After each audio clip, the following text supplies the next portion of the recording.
दोस्तों मित्रों को मेरा नमस्कार। जयतु संगीतम।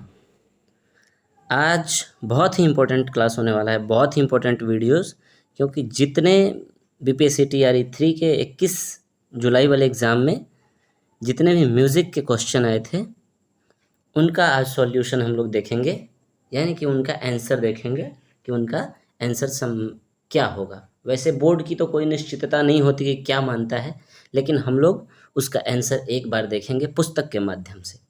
तो आइए हम लोग ज़्यादा लेट नहीं करते हुए, ज़्यादा समय नहीं लेते हुए हम लोग शुरू करते हैं। पहला प्रश्न क्या है? हारमोनी के मुख्य प्रकार कितने हैं? यानी कि ये वेस्टर्न म्यूज़िक से प्रश्न है। तो देखिए, हारमोनी मुख्यतः दो प्रकार के होते हैं। एक होता है सिंपल हारमोनी। क्या होता है? सिंपल। और एक होता है कंपाउंड। क्या होता है? कंपाउंड। सिंपल हारमोनी और कंपाउंड हारमोनी, ये आपके दो प्रकार हो गए। आइए अगला प्रश्न देखते हैं क्या कहता है। पंडित ओंकार नाथ ठाकुर के गुरु कौन थे? तो देखिए, पंडित ओंकार नाथ ठाकुर जी के जो गुरु थे उनका नाम था पंडित विष्णु दिगंबर पलुस्कर। यहाँ दिया हुआ है डीवी पलुस्कर और वीडी पलुस्कर। इसी में बहुत सारे लोग कंफ्यूज कर गए होंगे। डीवी पलुस्कर का मतलब हुआ दत्तात्रेय विष्णु पलुस्कर, और वीडी पलुस्कर का मतलब विष्णु दिगंबर पलुस्कर। तो आंसर हो जाएगा आपका सी। ये जो हैं इनके पुत्र हैं, वीडी पलुस्कर के पुत्र थे डीवी पलुस्कर। आइए अगला प्रश्न देखते हैं क्या कहता है। गंधर्व महाविद्यालय की स्थापना किसने की? बहुत ही अच्छा प्रश्न है।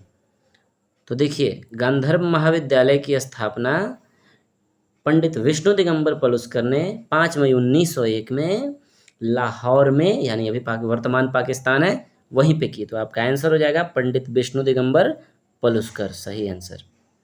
आइए अगला प्रश्न देखते हैं। पंडित विष्णु नारायण भातखंडे द्वारा लिखित पुस्तक कौन सा है? ये प्रश्न बहुत लोग मारे होंगे। अभिनव राग मंजरी, बहुत लोग स्वर मालिका, बहुत लोग लक्ष्य संगीत। लेकिन मैं आपको बता दूं कि ये तीनों पुस्तक जो है भातखंडे जी द्वारा लिखित है, यानी कि इसका आंसर हो जाएगा इनमें से एक से अधिक। याद रखिएगा, अभिनव राग मंजरी, स्वर मालिका, लक्ष्य संगीत, तीनों भातखंडे जी द्वारा लिखित है। आइए अगला प्रश्न देखते हैं। पंडित रामचतुर मलिक किस विधा के कलाकार थे? तो पंडित रामचतुर मलिक जो है ध्रुपद गायक थे, जो कि दरभंगा के आमता घराने से थे।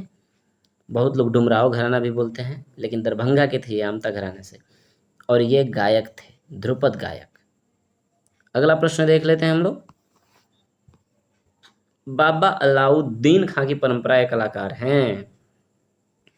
तो मैं आपको बता दूं कि बाबा अलाउद्दीन खां की परंपरा के कलाकार पंडित निखिल बनर्जी भी हैं और श्रीमती शिशिर कर्णधर चौधरी भी हैं।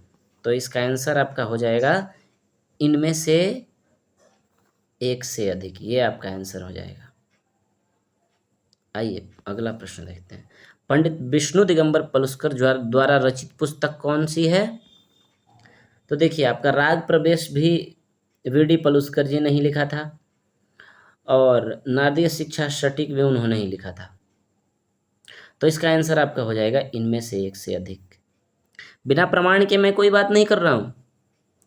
आप लोग जहाँ चाहें प्रमाण देख सकते हैं, गूगल पर भी सर्च कर सकते हैं, पुस्तकों में भी देख सकते हैं।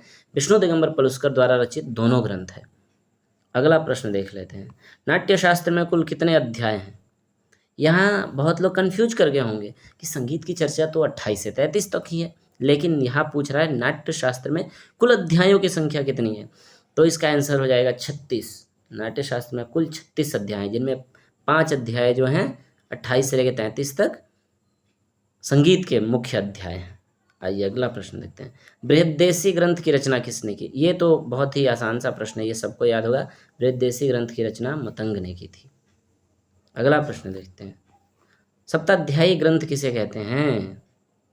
सप्ताध्यायी ग्रंथ संगीत रत्नाकर को कहते हैं। बृहद्देशी अष्टाध्यायी है, इसलिए आपका परफेक्ट आंसर होगा संगीत रत्नाकर। पिछली बार इससे प्रश्न भी आया था कि प्रकरणाध्याय, टीआरई 2 का प्रश्न था, प्रकरणाध्याय किस ग्रंथ में है? तो संगीत रत्नाकर में ही है प्रकरणाध्याय। अगला प्रश्न है, राग तरंगिणी ग्रंथ का रचना काल है। देखिए, इस प्रश्न के विषय में मतभेद है। किसी किताब में लिखा जाता है 14वीं शताब्दी, किसी में लिखा जाता है 15वीं शताब्दी। बोर्ड क्या मानता है इस पर निर्भर है। हालांकि बहुत सारे किताबों में लिखा है 15वीं शताब्दी, इसलिए हम इसी को मान के चलते हैं। बाकी इस पर प्रश्न सूचक चिन्ह है, जो बोर्ड मानेगा वही माना जाएगा। हालांकि 15वीं शताब्दी वाले श्योर रहे, उनका आंसर एकदम सही होगा। किस ग्रंथकार को निःशंक के नाम से भी जाना जाता है? तो इसका आंसर आपका हो जाएगा, निःशंक जो है उपनाम था पंडित शारंग देव जी का, इनका नाम था निःशंक। आइए अगला प्रश्न देखते हैं। वर्तमान में नाट्यशास्त्र ग्रंथ के कितने संस्करण उपलब्ध हैं? तो मैं आपको बता दूं, इस प्रश्न का सटीक आंसर होगा 4 संस्करण।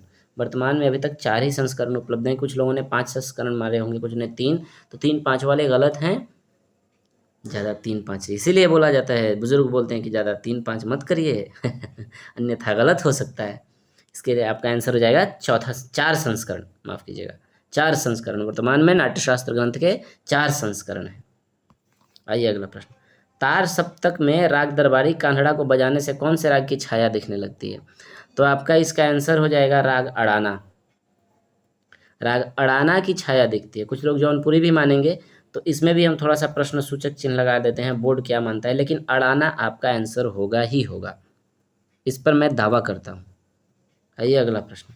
इसमें मध्यम वादी कौन सा है, यानी कि इन रागों में कौन सा, किस राग में म जो है वादी स्वर है? तो आपका आंसर हो जाएगा बहार। राग बहार में म वादी है। इसका गंधार धैवत और गंधार है। इसका भी धैवत और गंधार है, माफ़ कीजिएगा, इसका धैवत और गंधार नहीं है। राग बहार का वादी स्वर मध्यम है, संवादी स्वर सा है। राग शुद्ध कल्याण किन रागों का मिश्रण है? राग शुद्ध कल्याण जो है राग भोपाली और राग यमन कल्याण, या यमन बोले जो भी बोले, उसका मिश्रण है। राग शुद्ध कल्याण में इन दोनों का मिश्रण रहता है। राग श्री क्या है? तो राग श्री जो है एक संधि प्रकाश राग है। राग श्री संधि प्रकाश राग है।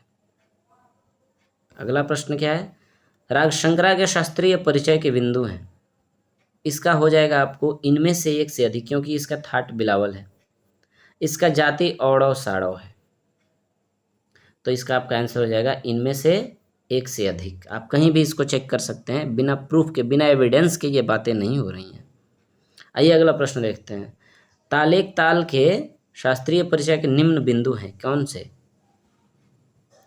एक ताल को शास्त्रीय संगीत में किस जगह से जाना जाता है, क्या बता सकते हैं?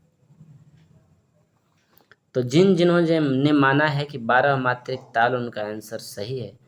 राइट आंसर कौन सा हो जाएगा?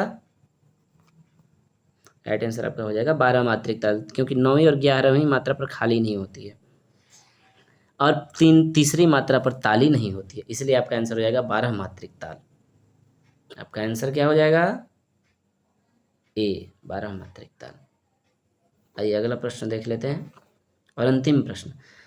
ताल त्रिताल में धा का प्रयोग कितनी बार हुआ है? तो आपको इसके लिए देखना होगा। तो देखिए, धा 1, धिन धिन धा 2, फिर धा 3, धिन धिन धा 4, धा 5, तिन तिन ता ता धिन धिन धा 6, यानी कि 6 बार त्रिताल में धा वर्ण का प्रयोग हुआ है। आपका आंसर हो गया 6। और दोस्तों मित्रों, आज का ये 20 प्रश्नों का एक संग्रह जो कि हमने आज कराया, इसका सटीक उत्तर कल फिर कुछ प्रश्नों को लेकर आप सबों के बीच में उपस्थित होऊंगा।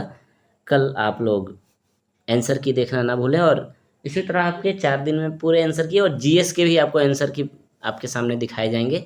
तो आज का आपका वीडियो यही तक रहा, और फिर कल हम लोग मिलते हैं। मेरा यूट्यूब चैनल अगर अच्छा लगे तो इसे सब्सक्राइब करना, लाइक करना, और ये अगर वीडियो आपको लगे कि सही है, नहीं सर ने सही बताया है, तो इसको औरों को भी शेयर कीजिएगा। धन्यवाद। शुभ रात्रि। जय तु संगीतम।